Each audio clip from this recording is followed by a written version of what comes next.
Everything I lacked is now an object of the past. This jack of all trades is now a king with an ace blackjack. What's going on, you guys? It's CYMBA Does Music, and welcome back to CYMBA Does Gaming. It's time for week 14. We're going into Minneapolis to play the Werewolves once again. If you guys didn't see the last time we played these guys, check the playlist down in the description. We actually tied against these guys, and I want revenge. The nice thing, though, is we technically have less to play for now. We already clinched the division. We already have our playoff spot, but we can still, boost our record and, maybe help with seeding. Who knows? See if we can clinch home field advantage. Never mind, we do have something to play for. We can still clinch home field advantage. We can still get the #1 seed. It's going to be tough because we got the legends to go up against. But still, this week, like I said, we're in Minneapolis going up against the Werewolves. OJ Simpson right now is leading the league by less than 100 yards right now behind Barry Sanders. And what I actually see is, they're playing the Rollers, the team that we lost to. I wouldn't be surprised if Barry ends up finishing this week leading the league, but only one way to find out. And you know what? Forget all that. Let's just get into our game and just worry about what we can control. We know what to expect against these guys. We need to be on our game from kickoff to the end of the fourth quarter. So let's get into it. All right, guys, we are back with the commentary. I apologize for not uploading a video in a while for the Milwaukee Badgers. Things just got busy all of a sudden with things outside of YouTube and things inside of YouTube. As some of you might know, I've been working hard on the Mortal Kombat series, Mortal Monday, which if you haven't seen any of that, go check it out. If you're a Mortal Kombat fan, it's basically a big lead up to the Mortal Kombat game coming out very soon, actually. But yeah, we're back on All Pro Football with the Milwaukee Badgers. It's been long overdue to get back. But here we are in one of our biggest games playing the Minneapolis Werewolves, and to start the game off, they're kind of marching down the field. The running game was doing well for them until we finally got our stuff together. We got the signal stealer here, so we know what they're about to run. So we had the defense set up for it.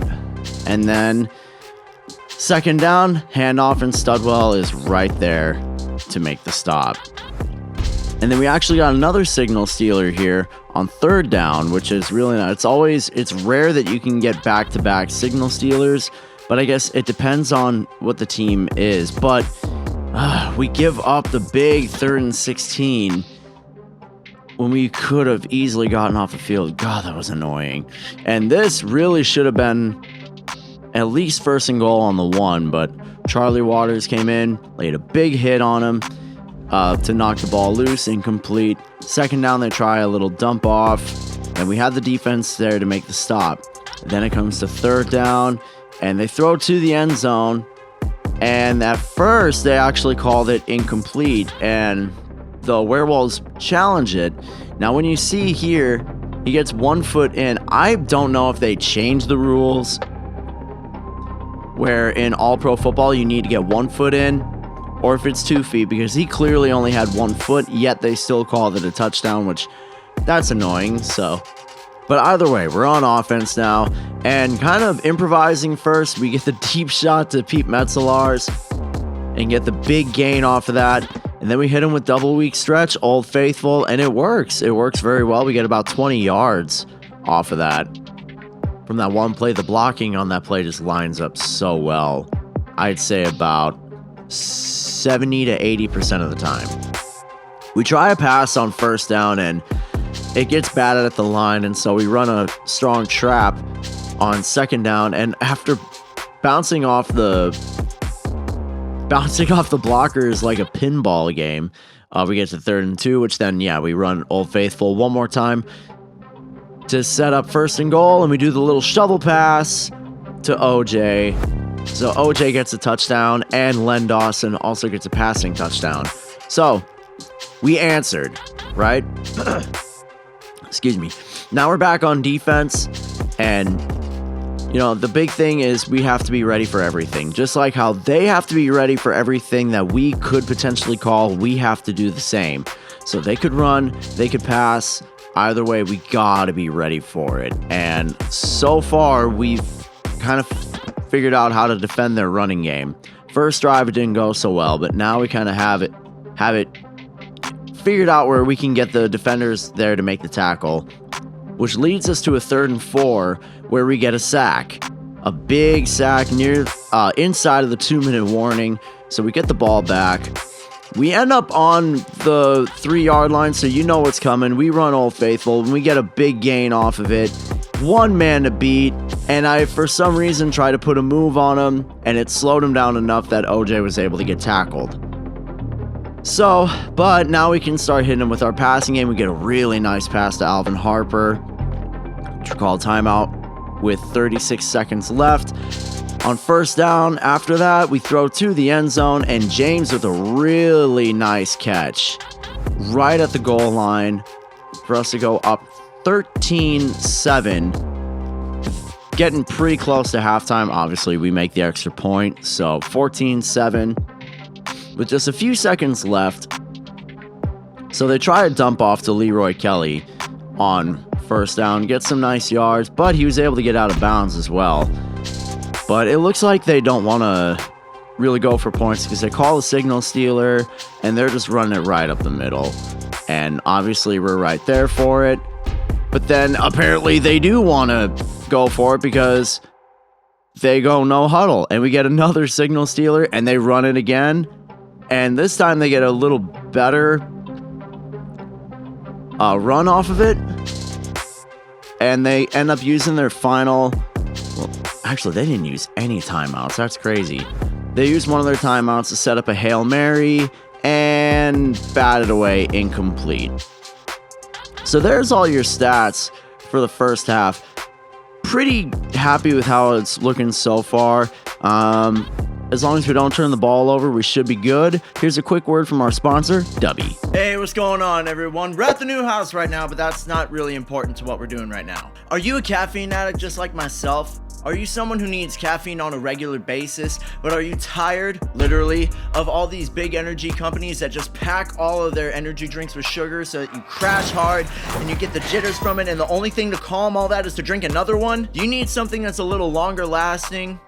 Well, man, I got the product just for you. Guys, today's video is brought to you by Dubby. Dubby is an energy company that makes energy mixes specifically for gamers that are sugar-free, and all of their caffeine comes from natural vitamins and coffee fruit extract, so you avoid crash and you avoid jitters so that you can stay focused on whatever you're doing, whether you're at work, whether you're at the gym, whether you're gaming, whatever you're doing in your life. Dubby has got you covered. Now they have all these awesome energy mixes here. I got 5 different flavors right here. My 2 favorites, ironically, are the ones on the top. Peach and Peach and Dragonade. I promise y'all, Peach and Peach, it tastes just like peach rings. Remember that candy, the peach rings? Except it's sugar-free. Dragonade is like one of the best strawberry lemonades I've ever had, with a little hint of dragon fruit with it. But they have these awesome flavors too, such as Calio Cream. It's like a mango, what is it listed as? Mango orange creamsicle. This is actually one of their new flavors that just came out. Galaxy Grenade. This is one of their more popular ones. Passion Joy Tea, if you want more of just a sweet tea type of flavor. Now I know what you guys are thinking. Well, he's talking about all these 5 flavors, but I clearly see 6 of them. And you're probably talking about this little guy right here. He's just a little guy. This is their Monkey Madness Hydration Booster, and this is great for all you sweats out there who play nothing but Fortnite or Warzone all day and don't get any sunlight. It's also really good for someone like me who's very active and takes hydration very seriously. If you guys use the link in the description, I highly recommend getting one of their starter kits just to try it out. You'll get one of these shaker bottles. I actually took the little shaker thing out so that it wouldn't rattle all around while I'm telling you guys about how awesome Dubby is. They'll give you one of these bottles, and then they'll give you 2 singular packets of one of their flavors each, so that you can try out a couple different flavors. That's actually how I got Peach and Peach and Dragonade to begin with. So it's a great way to just try out something to see if you like it or not, and odds are you probably will, because these flavors are delicious and it does have a lot of long-lasting energy. Now, if you're also someone who not only likes product but likes to support a company by merch, I highly recommend checking out Dubby's merch line, because they have a lot of t-shirts, flags, and hats, everything, especially for their new War on Big Energy line. If you want to join the Dubby Army today, I highly recommend checking out their war on big energy line, because just like me, and probably you too, they're tired of all these big energy companies and they want to put an end to it. They want to have good, long, sustainable energy mixes become the norm instead of those ones you get at gas stations a lot. Once again, use the link in the description and check out W today. Use promo code CDG10 at checkout to get 10% off of your order. Thank you once again to W for sponsoring the channel and sponsoring the video. And now, back to the video. All right, so at the start of the second half, we actually get the ball right away, which is nice. It gives us a chance to go up multiple scores, and then Doris fumbles the ball, and it goes right into the arms of the Werewolves, and there's nobody even there. So just like that, the game is tied. And I mean, we get to kind of get kind of a redo, you know, because we're right back on offense. But that took away a lot of momentum, as you can see, because we ran on first down, tried passing on second down, third down. We actually complete the pass to convert the first down, but we shouldn't have even been there. You know, it was bad. The pass rush is really starting to get there now too. We hit him with the rollout to Ohanatu, and you can see the Werewolves are really crowding that line of scrimmage. They got a lot of people coming up in the box now. Sets up third down, and we just run right up the middle. Keep it simple to set up first down. We go play action on first down, and we had a couple deep shots there, and this was so infuriating because Doris was wide open. In fact, it was right here that I had had enough. I made the decision. Demetrius Doris is getting benched, or at least he's getting demoted to the wide receiver 3, because I'm tired of him dropping passes like that. So, third down, we try the screen pass, and after doing a little running around to set up the blocks, we don't get it. I tried being sneaky and going for it on fourth down with a fullback dive, and it's completely stuffed, not even a chance.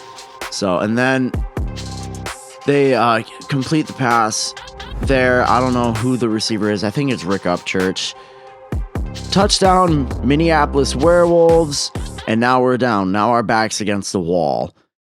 We're down 21-14. We get a good start with the run. We go play action off of that. We got some people open. That was kind of a dangerous pass. Honestly, looking back, I would have gone to Metzelar's underneath, because that would have at least picked up the first down. We go with the rollout. They're sending pressure, but Ohanatu comes up with a big catch.